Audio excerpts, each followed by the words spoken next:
What's going on, people? We're back with the Mini, and as you would have seen in the last video, we finally got this thing started. Oh, man.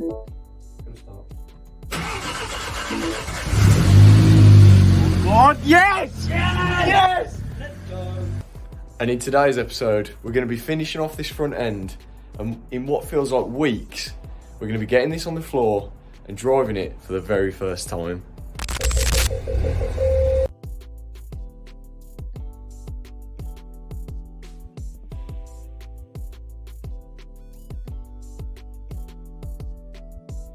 So I've got a lot of parts all knocking about on the floor that I bought here today, hoping to get all this front end done up.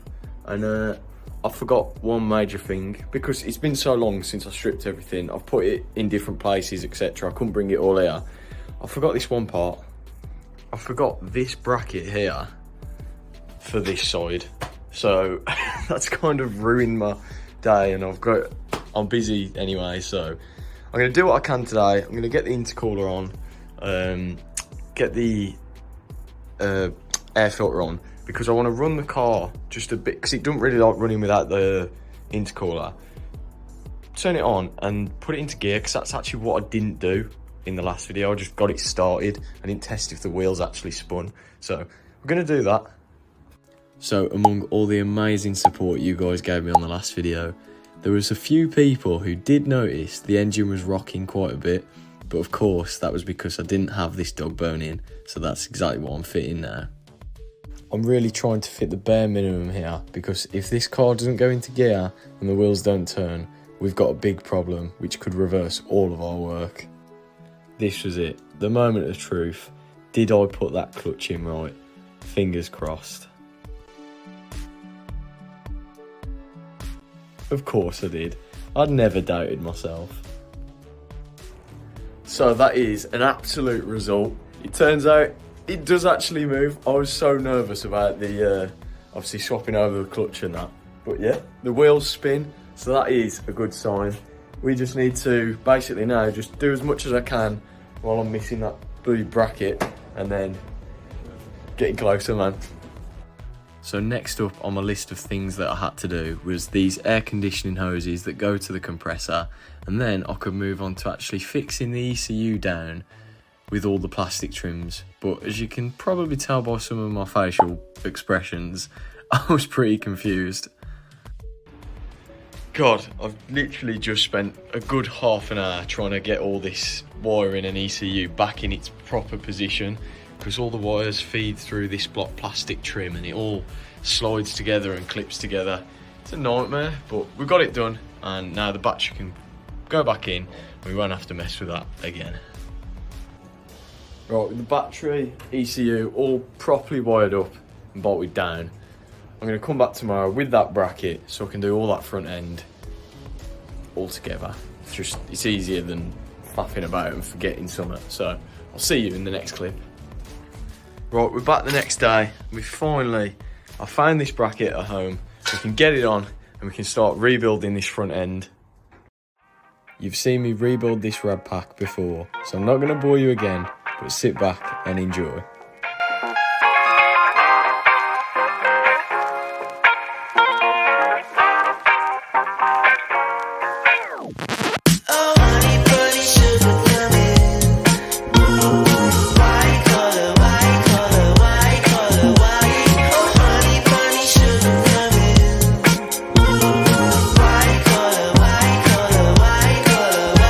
Such a fool, if you believe that you found the truth.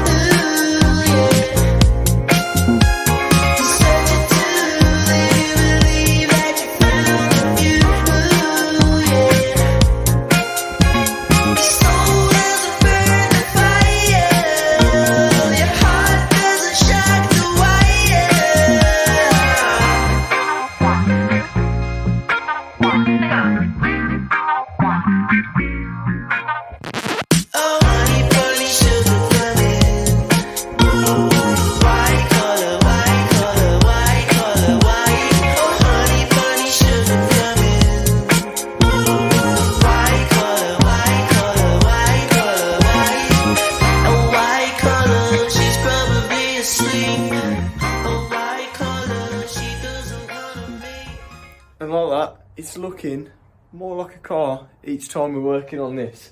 But I just went to start it again, and I think the battery's dead. Well, it ain't got enough juice to actually turn the car. So we're taking the battery home, charging it up, and tomorrow we can get bleeding the coolant and running it up to temp. So I'm back the next day with a fresh battery, and the car still won't start, but the noises are different. So I'm plugging the launch in. I'm gonna see what codes we get. So I've got a lot here for the ABS module, like 19 codes. I've got a funny feeling I've plugged all my ECU back in, but with the plastic and everything around it. Obviously, when I did start the car, I just loosely plugged everything in. I may have forgot to plug something in, so let me check that. All the ECU was fine, it was all plugged in. It looks like a mess now. But yesterday, thinking of ABS and stuff like that, I went down here, and yesterday, I remember plugging in this aim sensor. I think it's something to do with the headlights, if I'm right. Anyway, I plugged it in. On closer inspection, I don't know how well you'll see, but that bottom pin was just bent up. I've just bent it back down, but I'm thinking that could have been causing the car to freak out. Right, that's the ECU and battery all back in. Let's see if the car's happier. It's not making any weird noises, so let's have a go.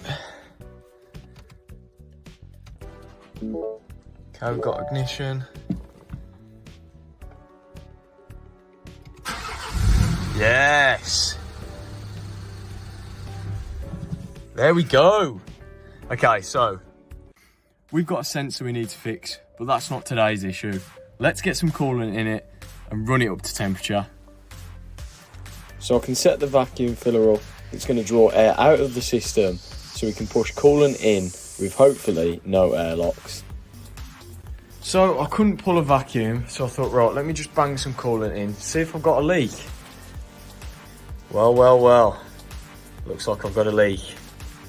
Well, looks like I'm going to have to take this rad pack back off because I can't get to where that leak's coming from. I don't know where it is, so I'm not going to bore you with it. But yeah, I've got to take it back off. Right, so the rad is off within 10 minutes, but I think I found my culprit. So just up here, this big hose that goes from the coolant bottle in the rad fits on to, let me show you on the old engine, this plastic housing here. And on mine, I'll try and get a video, there's actually a crack in it. So if you can see, below that bolt in the middle, it's really hard to see on camera. You see that crack there? That's our culprit. Here you go, you can see better on the table. That is my old one. I'm not sure how it's happened because this is quite hard plastic. But yeah, there you go. Maybe these crack, I'm not sure, but here's mine off my old engine. Lovely and fresh. So we'll get that on, rebuild it all back up, and finally we can get some coolant in it. Right then, finally built back up. In half an hour that was off and back fixed back on. So if you need any mini work, holler me, because these specialists, mate, I've done this too many times. But yeah, we should be able to pull a vacuum now, so fingers crossed. So I've just had the car running, and again we've got another leak, and it looks like it's from this main hose now. Ah, for God's sake. We are running. We've got our coolant's up there. We're just giving the pipes a squeeze, and if I come round, we've got temperatures getting up on the dash, and these heaters are lovely and warm, so that's a good sign. Sounds lovely, man. Would be rude not to while it's at temperature.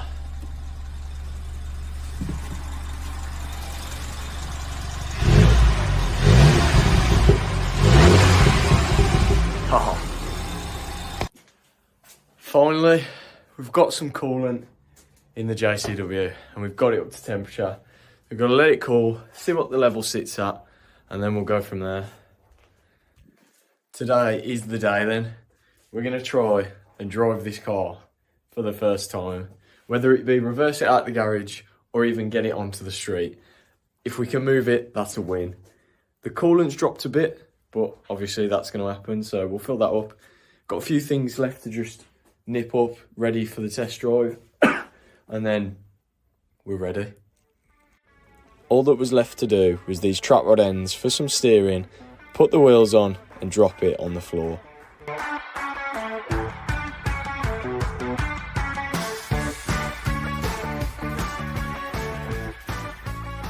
This is a big moment. We've got the car on its own wheels down on the floor for the first time in a fair few weeks now. Now it's time to start her up and get her outside.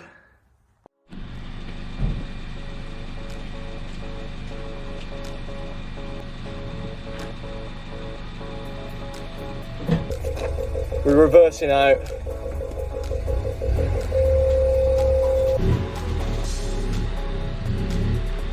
Oh my God.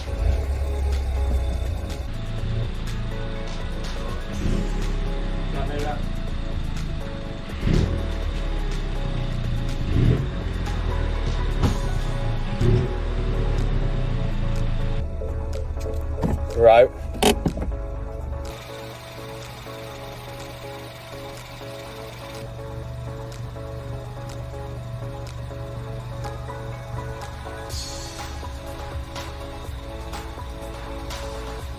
But this is the real test.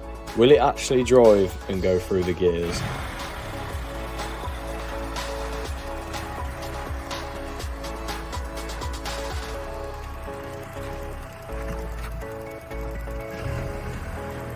What a surreal moment this was.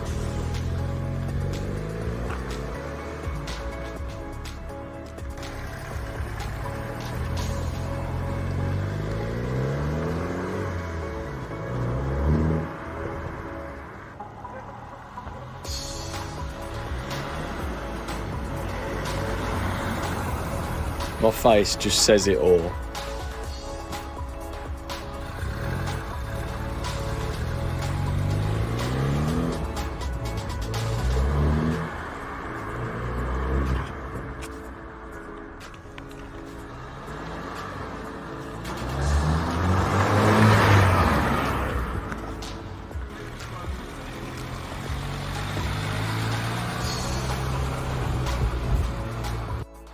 What a feeling it was. It was such a sense of accomplishment, and it really just does go to show, if you put a bit of hard work, a bit of time, and have the right people around you, anything is really possible.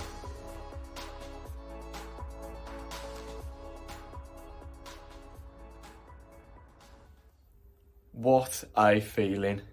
Driving this for the first time in what could be potentially nearly a year for this thing. I couldn't describe the feeling. All that work, touch wood, has paid off. I can't believe it. I'm so happy. What proud moment, really. Unreal. That is where we're going to leave today's video, on a high, because at the end of the day, this car drove for the very first time, and I still can't believe it. I'm so happy. But make sure you follow me on Instagram, at Jacob Baggott Cars, because that's where you're going to see some behind the scenes things between episodes, and hopefully in the next one we'll be doing some finishing touches. So stay tuned, drop a subscribe because I think that deserves one, and I'll catch you in the next one.